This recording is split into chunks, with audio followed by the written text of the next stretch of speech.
आज मैं लेकर आया हूँ जीके जीएस का practice set number 4 BPSC, Bihar दरोगा, बीएसएससी, सीडीपीओ एवं समस्त जो भी भारत में एग्ज़ाम होते हैं जिसमें जीके जीएस का क्वेश्चन पूछा जाता है, उसमें आप लोगों के लिए बहुत ही महत्वपूर्ण एवं लाभदायक साबित होगा। तो स्टार्ट करते हैं आज का पहला क्वेश्चन। भारत के मैनचेस्टर के रूप में कौन सा नगर जाना जाता है? भारत के मैनचेस्टर के रूप में कौन सा नगर जाना जाता है? तो भारत के मैनचेस्टर के रूप में अहमदाबाद नगर जाना जाता है। अहमदाबाद नगर जो है वो साबरमती नदी के तट पर अवस्थित है। इसे ही world heritage city of India में सर्वप्रथम सम्मिलित किया गया था, यानी वर्ल्ड हेरिटेज सूची में सर्वप्रथम अहमदाबाद को ही सम्मिलित किया गया था एवं इसके बाद जयपुर को वर्ल्ड हेरिटेज सूची में सम्मिलित किया गया। तो इसका ऑप्शन नंबर सी बिल्कुल सही हो जाएगा। अब बढ़ते हैं हम, इसी में कुछ और ऑप्शन दिए गए हैं, उसको हम डिटेल्स में जानते हैं। मुंबई को भारत का प्रवेश द्वार कहा जाता है। क्या कहा जाता है? मुंबई को भारत का प्रवेश द्वार। सूरत को डायमंड सिटी के नाम से जानते हैं। भारत के डायमंड सिटी के नाम से सूरत को जानते हैं। एवं लुधियाना को हम पंजाब के महत्वपूर्ण ज़िले के रूप में जानते हैं जो पंजाब में अवस्थित हैं। तो इसका ऑप्शन नंबर सी अहमदाबाद बिल्कुल सही होगा। अब बढ़ते हैं नेक्स्ट क्वेश्चन की ओर। भारत को श्रीलंका से अलग करने वाला जल संधि कौन है? भारत को श्रीलंका से अलग करने वाला जल संधि कौन है? तो वो है पाक जल संधि। कौन सा जल संधि है? पाक जल संधि, जो तमिलनाडु के दक्षिण पूर्व में मतलब पड़ता है। पाक जल संधि भारत एवं श्रीलंका को अलग करता है। अब हम देखते हैं इसके कुछ और ऑप्शन को।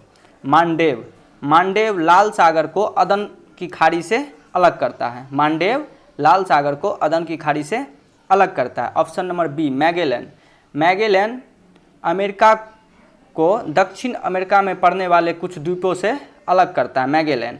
और ऑप्शन नंबर सी मलक्का हिंद महासागर और प्रशांत महासागर को अलग करता है। इस तरह इसका ऑप्शन नंबर भारत को श्रीलंका से अलग करने वाला जल संधि कौन सा है? पाक जल संधि। अब बढ़ते हैं नेक्स्ट क्वेश्चन की ओर। बौद्ध धर्म से संबंध अर्धगोलाकार अंत्येष्टि संबंधी टीले को क्या कहते हैं? तो बौद्ध धर्म यानी महात्मा बुद्ध जी बौद्ध धर्म के जो संस्थापक थे, उनका जब मृत्यु हुआ तो उनके अस्थियों को 8 भागों में विभाजित किया गया एवं उनके अस्थियों पर स्तूपों का निर्माण किया गया।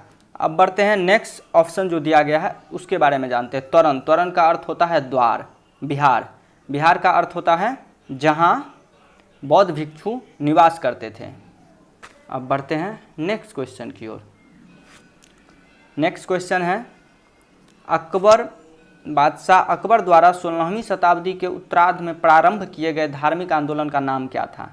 तो बादशाह अकबर के द्वारा जो 16वीं शताब्दी के उत्तरार्ध में प्रारंभ किए गए थे, उनका जो धार्मिक आंदोलन था वो था दिन-ए-इलाही। इसके जो पुरोहित थे वो कौन थे? अकबर थे। इनके पुरोहित कौन थे? अकबर थे। और दिन-ए-इलाही को मात्र एक हिंदू शासक जो अपनाया था, वो प्रथम और अंतिम भी था, वो था बीरबल। क्या था? बीरबल। ऑप्शन नंबर ए बिल्कुल सही है। अब देखते हैं हम नेक्स्ट क्वेश्चन। नेक्स्ट जो इसका ऑप्शन दिया गया है, जजिया और खराज एक तरह का क्या था?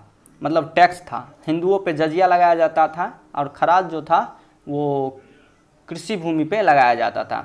और जौहर जो था, ऑप्शन नंबर सी, वो जौहर होता था राजपूत वंश के जो भी महारानी होते थे, जब उनके राजा युद्ध में हार जाते थे तो वो अपने आप के इज्जत बचाने के लिए वो जौहर प्रथा अपना लेते थे, यानी आग में वो अपने आप को समाहित कर लेते थे। इस तरह इसका ऑप्शन नंबर ए बिल्कुल सही है। अब बढ़ते हैं नेक्स्ट क्वेश्चन की ओर। लाला लाजपत राय किसके विरोध प्रदर्शन कर रहे थे? किसका विरोध प्रदर्शन कर रहे थे जब पुलिस वाला बर्बरता के शिकार हो गए, जब पुलिस के बर्बरता के वो शिकार हो गए?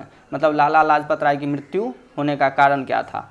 तो वो साइमन कमीशन, यानी option number D Simon commission वापस जाओ के नारा देते समय उन्हें पुलिस के लाठियों के द्वारा उनके सर पे प्रहार किया गया, जिनसे उनकी मृत्यु कुछ दिनों के बाद हो गई।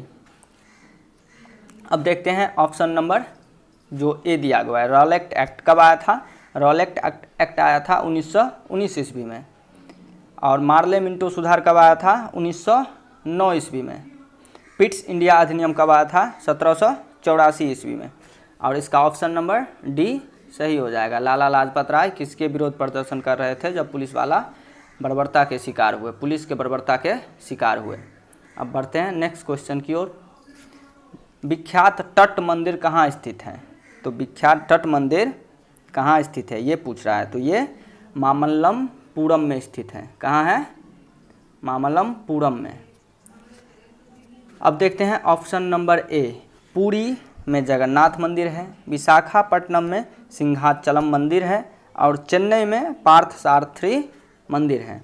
तो इस तरह इसका ऑप्शन नंबर विख्यात तट मंदिर कहाँ स्थित है? तो मामल्लपुरम में स्थित है। ऑप्शन नंबर सी बिल्कुल सही है।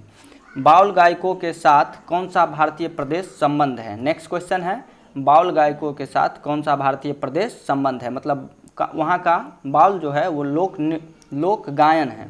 तो ये कहाँ से संबंधित है? तो ये पश्चिम बंगाल से संबंधित है। और गोवा के जो हैं वो हैं फुगड़ी। गोवा के लोक गायन क्या है? फुगड़ी। कश्मीर के लोक गायन क्या है? डोंगरी। और मेघालय के लोक गायन क्या है? वो है नकड़ा। तो बाउल कहाँ के हैं? पश्चिम बंगाल के। ऑप्शन नंबर सी बिल्कुल सही होगा। अब बढ़ते हैं नेक्स्ट क्वेश्चन की ओर। समाजवादी पार्टी का संस्थापक कौन था? तो समाजवादी पार्टी का संस्थापक जयप्रकाश नारायण थे। कौन थे? जयप्रकाश नारायण। विनोबा भावे प्रथम व्यक्तिगत सत्याग्रही थे। विनोबा भावे क्या थे? प्रथम व्यक्तिगत सत्याग्रही थे। एम.एन. राय क्या थे? वो भारत में कम्युनिस्ट पार्टी के संस्थापक थे। मोरारजी देसाई गैर कांग्रेसी प्रथम प्रधानमंत्री थे। इस तरह ऑप्शन नंबर समाजवादी पार्टी के संस्थापक कौन थे? जयप्रकाश नारायण। अब बढ़ते हैं नेक्स्ट क्वेश्चन की ओर। भारत सेवक समाज की स्थापना किसने की?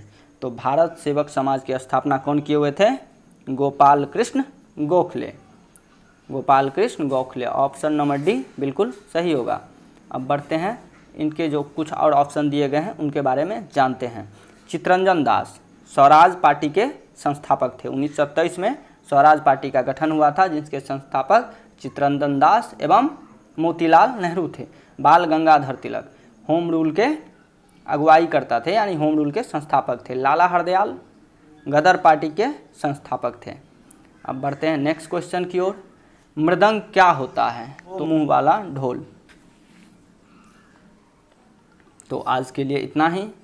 लोग हमारे चैनल को सब्सक्राइब कर लीजिए एवं बेल आइकन को प्रेस कर लीजिए, जिससे आने वाले वीडियो का नोटिफिकेशन आप लोगों तक पहुंच सके।